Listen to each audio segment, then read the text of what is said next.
Hey there, Emma. I need to have a little talk with you about your conduct around the office.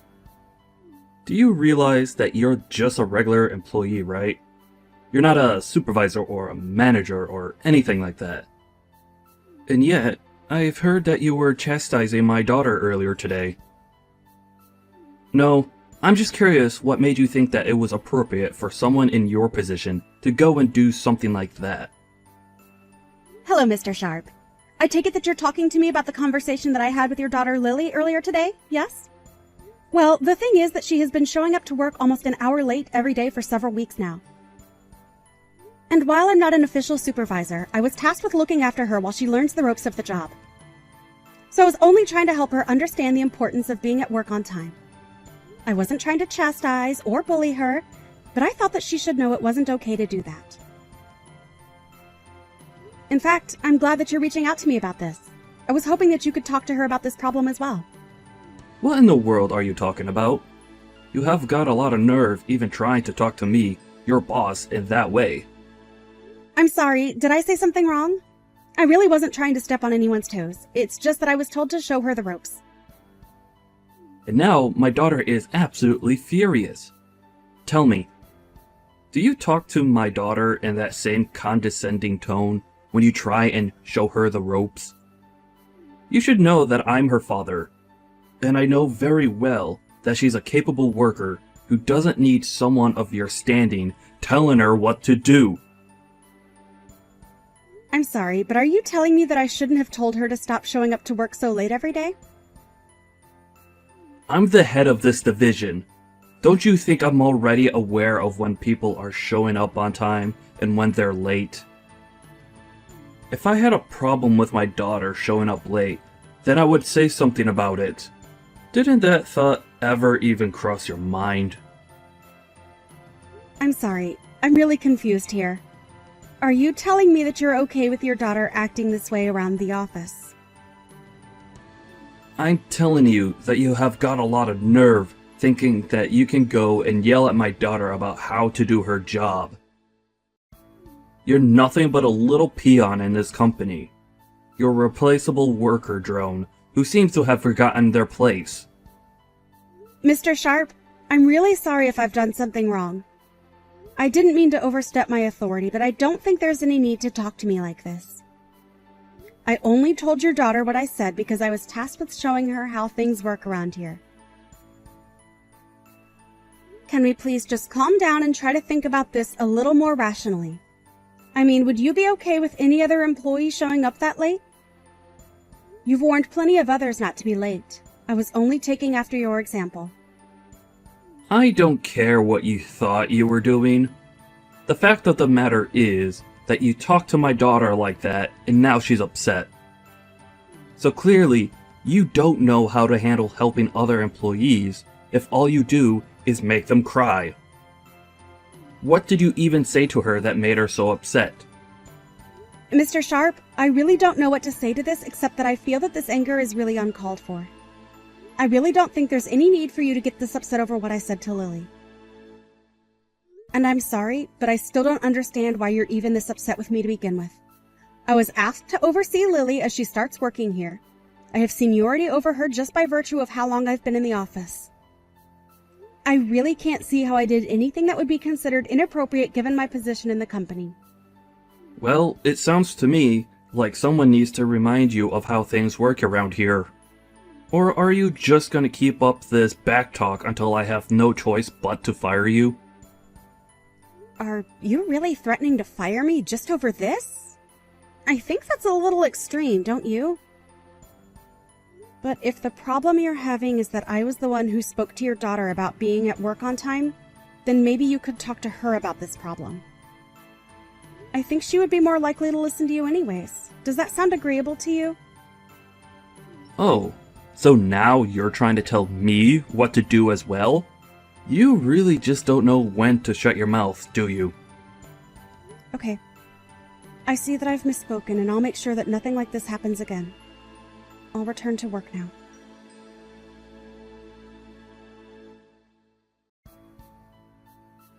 How many times am I going to have this same talk with you? Huh? Well, last time was just that. As of today, you are fired from this job. Mr. Sharp, are you really going to fire me like this? Because if you're serious, then I suppose I'll have no alternative but to leave. But you do realize that you're doing this all because I'm gently informing your daughter of how to act in the office. Is that what you call all the horrible yelling and chastising of my daughter? I thought I already warned you about not doing that. But if you're not going to listen to a direct order from your real boss, then it's obvious I have no choice but to let you go. I just hope some trash like you learns how to listen to your superiors one day. I guess we'll just have to see who the real piece of trash is, won't we? Excuse me? What did you just say to me? You think that just because I'm firing you means that you could talk to me however you want? I'm just saying that your daughter shows up to work late every single day. She never does any actual work when she's here, and I've only ever seen her on the phone. Are you really going to try and tell me that this isn't an employee in need of a talking to by someone? I'm telling you that you've no right to be lecturing my daughter over every little tiny mistake she might happen to make while working here. It's not your place, and you need to learn some respect. You don't get to talk to people however you want just because you've worked here longer than them. I suppose we'll just have to agree to disagree on what the actual situation is. But if you want my opinion, you're being far too easy on Lily. And it seems to me like it might also be your fault why your daughter is seemingly incapable of changing her ways. So now you're gonna try and blame all the problems you have with my daughter on me? I really don't think I've ever had to deal with such an uppity employee before. You know, your daughter actually told me the last time we talked that she was sick and tired of dealing with me and that she would have me fired. And now here you are, firing me. So I have to ask, is this because your daughter came to you and asked you to do this? And if she did she ever bother explaining to you why it is that she was being talked to by me in the first place? Oh, this problem is much bigger than just you and my daughter now. If you really think that you could talk to your boss the way that you've been talking to me, then it's clear that there's just no place for you here. I don't ever want you to even step foot into this office building again. Do you understand me? You are fired effective immediately. Well, okay then. If that's your final decision, then I won't spend any more time arguing my case. May I ask what you're going to tell HR and our managers about my firing? Because I think it might be difficult for you to merely be doing this because of how I treated your daughter. So, I'm just curious how you're going to present your case against me to the higher-ups in our office. And just why in the world do you think I would type out everything I'm going to say to them here for you to read? I'll find a good excuse to tell them that will make them all go along with my decision. I'm in charge of this department, and what I say goes. The only person at fault here is you, for daring to try and argue with me after I warned you to stop going after my daughter.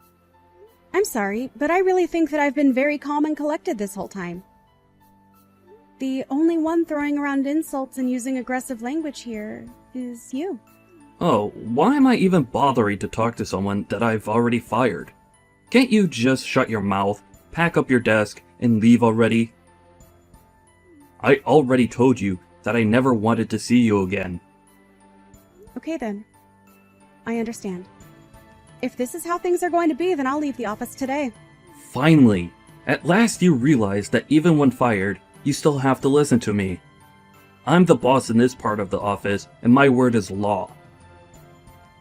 You wouldn't stop scolding my daughter, and now you're going to pay for ignoring a direct order from me. Now, get out of here and never ever come back. I understand. I also understand that you're incapable of seeing things objectively and that you're not suited for the position that you have. So, you should know that you are going to regret doing this. I will make sure of that. You're telling me that you're going to try and make me regret firing you? And just what do you think you can even do against me now that you're fired, huh? Besides, I'm in charge here, so what I say goes. It's literally impossible for me to make a bad call because I'm the one who is in charge.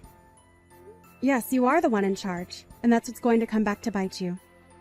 Anyways, I'll be taking my leave now.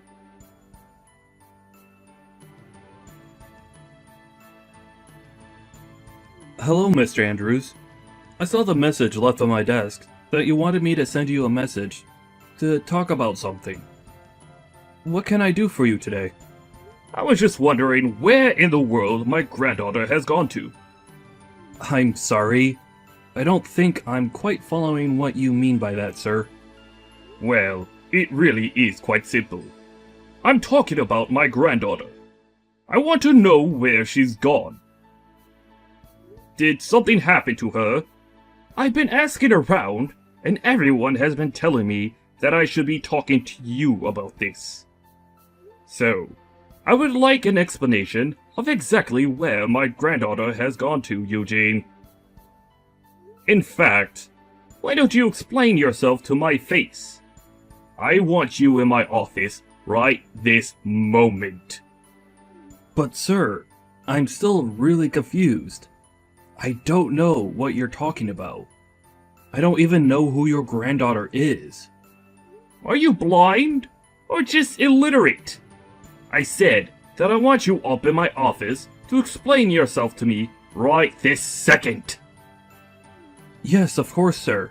I'm sorry for not leaving right away. I'm already heading towards the elevator as we speak.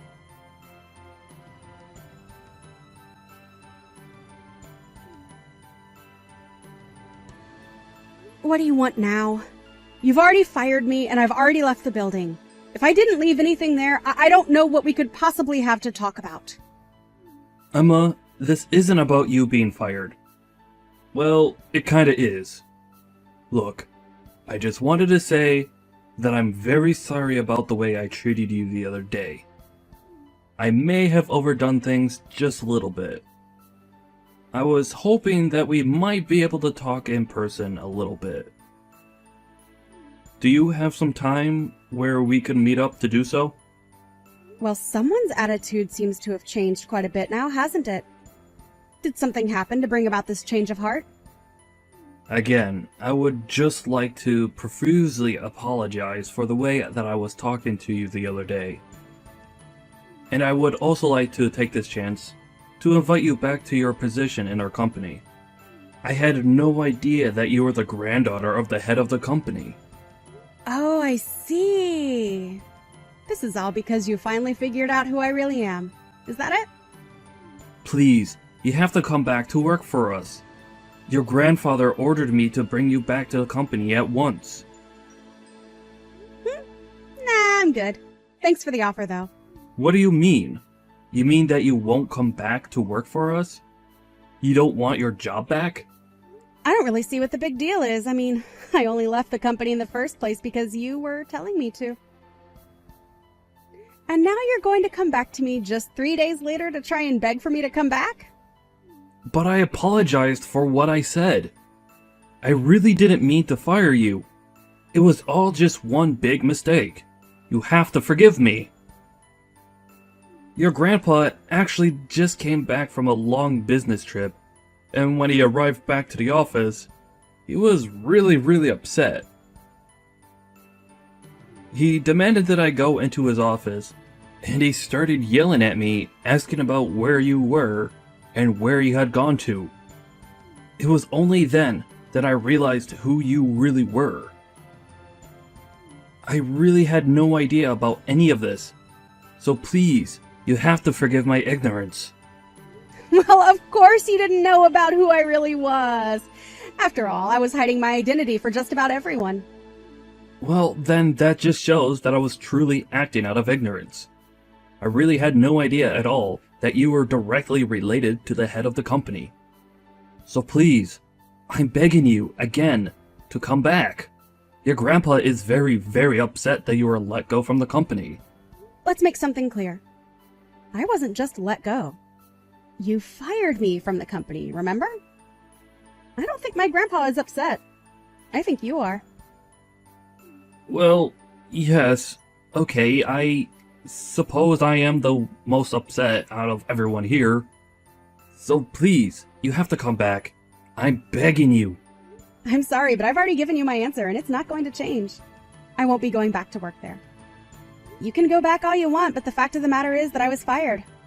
I can't just go back.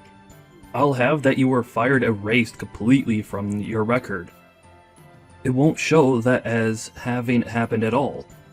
There's no reason why you shouldn't be able to return. We can pretend like nothing ever happened at all, and you can just go back to your old position.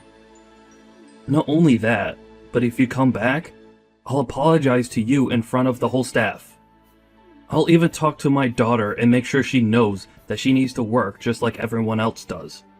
So you mean to tell me that you could have done that this whole time, but you're only choosing to do so now? You know, if you had just done that from the start, then you wouldn't be in trouble like you are right now.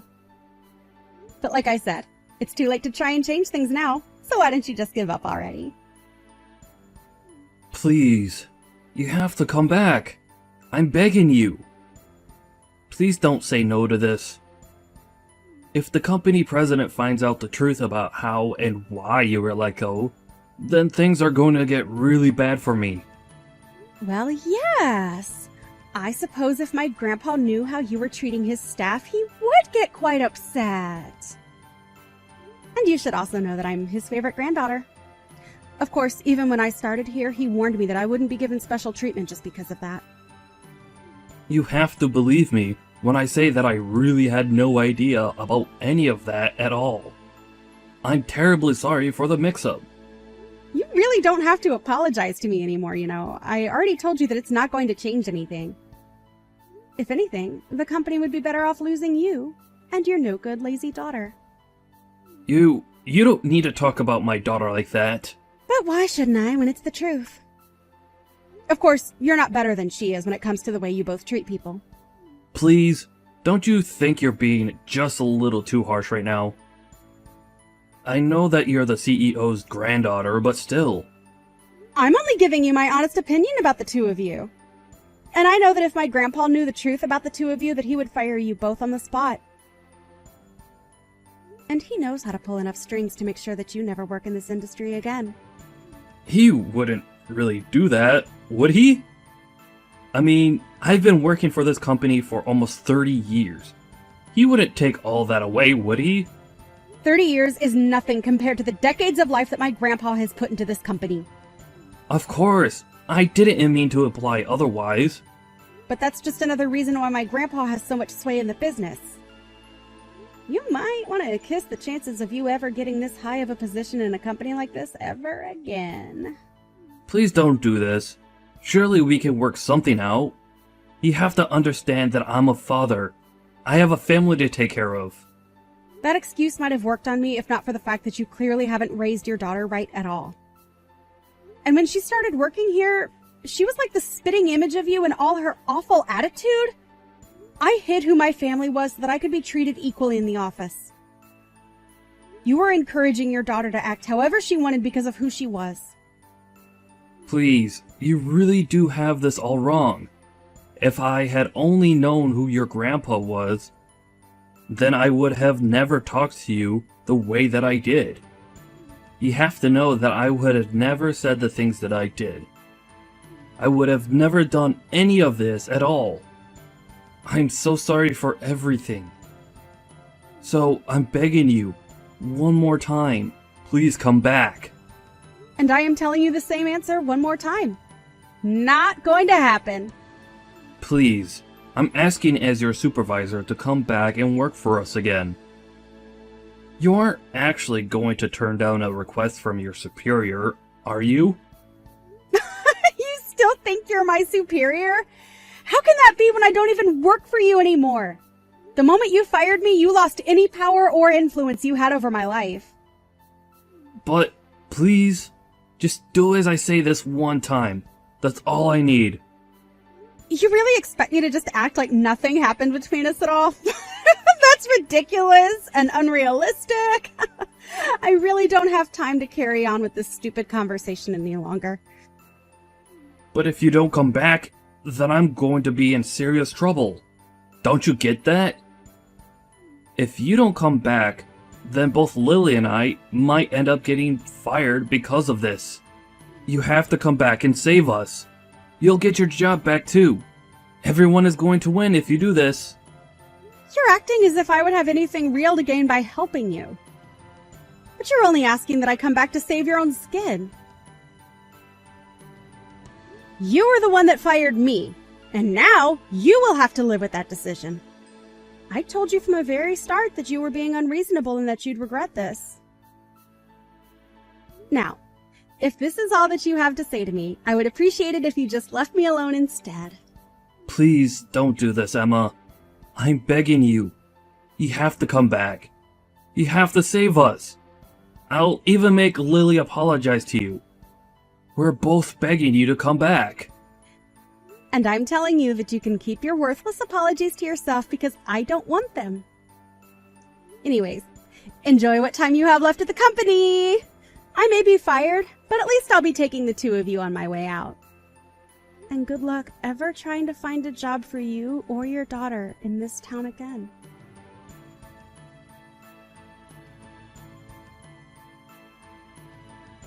After that, Emma went to her grandfather and revealed all.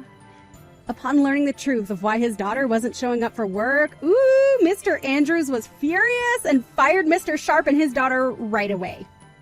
He told them that their names are going to be blacklisted and that no company in this industry would ever hire them again. Mr. Andrews approached Emma and offered her a position as the head of a new subsidiary being opened by the company. Emma agreed to come back as the head of the new company and was quickly being praised by her employers for her shrewd decision-making and empathy towards her employees. Mr. Sharp wasn't able to find a decent job after being fired, and even his wife ended up leaving him.